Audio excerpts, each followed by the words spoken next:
Leader nogodo njengoba usitsho nje mhlawumbe Vondile baninzi abantu kakhulukazi abafisayo ukungena kulo mculo nabakhona ungathini kubo nje mhlawumbe ukubapha lo mazwi enkuthazo akuwo wonke umuntu ongakwazi ukufela kuwe yazi yabanceda abanye abantu kodwa ungathini kubo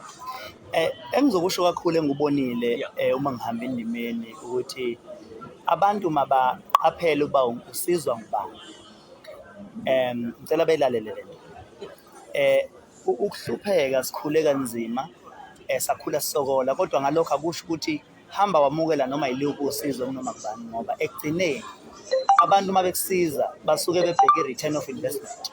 wena usuke ungazi ukuthi kunabantu abayinvestayo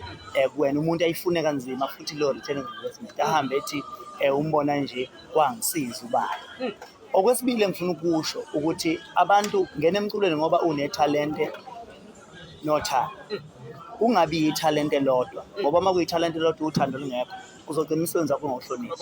Uma ngabe unothando ithalente ungenalo uzogcina sesithi yena Nkosi yami uyawuthanda umculo inkinga yithalente lengekho ahambisane kube kubili uzonqoba bese uqaphela ukuthi ubani okuncedayo ngoba njengoba ungena emculweni ufuna uconnection ufuna ukuncedwa lapha nalapha wazi ukuba ngifinyelela kanjani entweni ethize bhekelela ukuthi umuntu okusizayo akuyena yini umuntu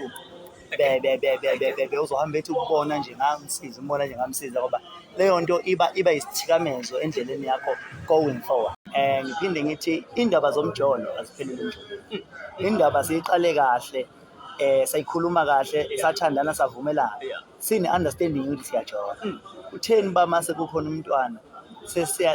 like manje sesiyachata automatically uyabona as if ingane i-ring uyanifumana bandithini kakuhle kakhulu ngiphinde ngizothi kwamnandi ukubekezela ziningi ingoma laphana konakela kakhulu kuboshelwe